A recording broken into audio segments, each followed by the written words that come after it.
Hello agripreneurs, kali ini kita akan sedikit perdalam pembahasan tentang mina padi.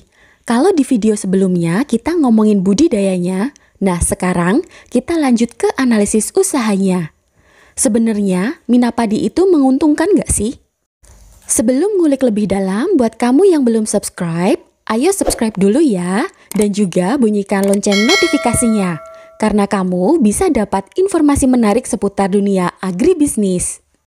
Mina padi, ternyata sistem cocok tanam ini jadi solusi yang menarik buat kamu yang mau bertanam padi dan budidaya ikan sekaligus. Dan yang perlu kamu tahu, sistem ini juga mampu memberikan keuntungan berlipat dari luas lahan yang terbatas. Kali ini, kita mau lihat teknologi mina padi yang diterapkan oleh Pak Timbul dan petani di Samberembe, Candi Binangun, Pakem, Sleman, Yogyakarta. Sistem budidaya ini tentunya juga udah banyak diterapkan di sejumlah tempat lainnya, di mana tanaman padi dikombinasikan dengan ikan nila.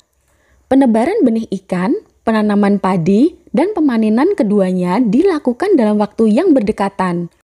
Padi ditanam dengan jejer legowo 2:1. Setiap 2 baris tanaman diberi jarak 1 baris tanaman kosong, atau padi juga bisa ditanam dengan legowo 4:1. Kalau dibandingkan dengan pola tanam biasa, populasinya bisa lebih tinggi. Jejer legowo dengan jarak tanam 20 x 10 x 40 cm, jumlah populasi tanaman bisa mencapai 330.000 rumpun per hektar. Lebih tinggi populasinya dibandingkan sistem tegel 25 x 25 cm yang hanya sejumlah 160.000 rumpun per hektar. Lalu, gimana hasil panennya? Ternyata, hasil panen dengan sistem mina padi cukup bagus. Per hektarnya bisa menghasilkan 6,67 ton gabah kering giling atau sekitar 7,73 ton per hektar gabah kering panen. Padi ditanam dengan luasan sekitar 80% dari petak lahan dan sisanya untuk kolam ikan. Kolam ikan ini dibuat di sekeliling pertanaman padi. Di salah satu sisi dibuat kolam yang lebih dalam atau caren. Tujuannya agar pemanenan bisa lebih mudah. Saat kolam dikeringkan, ikan dengan sendirinya berkumpul di sisi kolam yang lebih dalam. Selain itu, kolam dalam juga sangat penting untuk ikan nila. Saat siang hari, ikan bisa beraktivitas mencari makan di perairan sekitar rumpun padi. Di malam harinya, aktivitas ikan banyak berada di kolam dalam. Bibit ikan ini ditebar dengan kepadatan normal. Saat masuk musim panen, ikan dipanen lebih dulu sebelum tanaman padi dipanen. Tujuannya juga untuk mengeringkan lahan sebelum panen padi. Nah, kalau target bobot ikannya, kamu bisa sesuaikan dengan keinginanmu. Biasanya, bobot ikan saat panen berhubungan dengan ukuran benihnya. Kalau kamu menghendaki ukuran konsumsi yang besar, benih nila yang kamu tebar ukurannya juga agak besar. Misalnya aja, ukuran benih kurang dari 60 ekor per kilogram. Mina padi nggak cuma untuk pembesaran ikan nila aja loh, kamu juga bisa gunakan sistem ini untuk produksi benih ikan nila. Produksi benih ini ternyata bisa memberikan keuntungan yang lebih besar dari pembesaran. Nah, untuk membuktikannya, kita coba analisis usahanya ya. Analisis ini didasarkan pada perhitungan Pak Timbul, kemudian kami tambahkan beberapa komponen dan analisisnya. Seperti biasanya, kita rinci lebih dulu investasinya. Apa aja sih investasi yang dibutuhkan di sini? Pertama, investasi untuk budidaya tanaman padi. Peralatan yang harus kamu punya seperti cangkul, sabit, dan sprayer. Untuk membeli peralatan itu, biaya yang dikeluarkan sebesar Rp1.325.000. Kalau kita susutkan per musim tanam, nilai semua peralatan itu menjadi Rp70.666,67. Lalu untuk budidaya ikan, investasinya terutama untuk pembangunan kolam.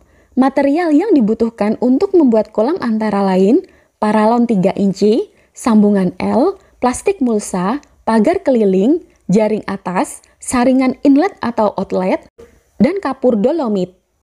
Selain material, tentunya juga butuh tenaga kerja untuk pembuatan kolam dalam. Jadi, seluruh biaya investasi untuk kolam ini sejumlah Rp1.844.500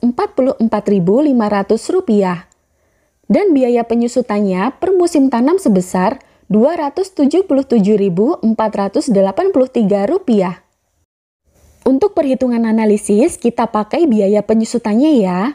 Selesai hitung biaya penyusutan, kita hitung dulu seluruh biaya operasional untuk budidaya padi. Lahan untuk mina padi ini seluas 1000 meter persegi, dan untuk persemaiannya butuh lahan seluas 30 meter persegi. Sewa lahan di lokasi ini sebesar Rp1.500 per meter persegi per tahun.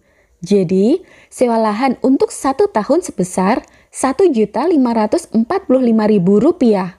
Kalau untuk 1 musim tanam, sewa lahannya sebesar Rp503.750. Sekarang, kita hitung biaya persemaiannya. Beberapa komponen biayanya seperti benih sebanyak 3 kg, pembajakan, pupuk Ponska, dan tenaga kerja. Di sini, tenaga kerja dibutuhkan untuk finishing bedengan, sebar benih, pemupukan, pengairan, dan pencabutan bibit. Total biaya persemaian ini sejumlah Rp80.916,67. Untuk penanaman, biaya yang dikeluarkan sebesar Rp220.000 yang terbagi untuk pengolahan lahan dan mengupah tenaga kerja. Lalu, untuk pemeliharaan tanaman padi ini umumnya cuma pemupukan dan upah tenaga kerja. Pupuk yang digunakan urea, Ponska, dan pupuk hayati. Biaya pemeliharaan yang dibutuhkan sebesar Rp139.167. Dan yang terakhir, biaya pemanenan. Untuk membayar tenaga panen perlu biaya sebesar Rp200.000. Jadi, total biaya operasional untuk budidaya padi sejumlah Rp1.214.500. Padi udah kita hitung, sekarang kita rinci biaya operasional untuk budidaya ikan. Dalam 1 musim tanam padi, budidaya ikannya dilakukan sebanyak 2 kali. Biaya pemeliharaan ikan untuk 2 kali budidaya diasumsikan sama.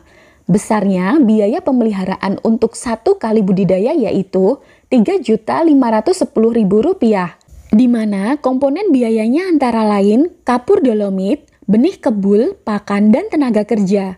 Jadi, total biaya operasional untuk budidaya ikan sejumlah Rp7.297.483. Sekarang kita lihat hasil panennya. Untuk tanaman padi, sekali musim tanam bisa menghasilkan 773 kg gabah. Kalau dihargai Rp4.500 per kilonya, hasil dari panen padi sebesar Rp3.478.500. Berbeda dengan padi, hasil dari budidaya ikan hampir 7 kali lipatnya. 1 kali panen ikan bisa sebanyak 267 kg. Dengan harga Rp40.000 per kilonya, nilai produksinya sebesar Rp10.666.667.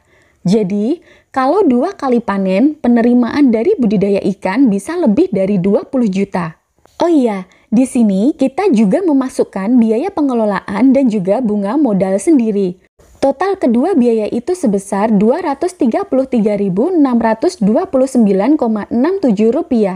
Kalau kita jumlahkan seluruh biaya dan penerimaannya, sistem mina padi ini membutuhkan biaya sebesar Rp8.455.613 dan total penerimaannya sebesar Rp24.811.833. Dari nilai itu, keuntungan yang didapat sebesar Rp16.066.220 dengan nilai B per C rasio sebesar 1,84. Karena nilainya lebih dari 1, jadi usaha mina padi ini bisa dibilang layak untuk diusahakan. Gimana agripreneurs? Cukup menarik dan menginspirasikan tentunya. Moga aja video ini bermanfaat buat kamu. Jangan lupa like, share, dan subscribe channel Inspirasi Agribisnis. Ketemu lagi di video selanjutnya.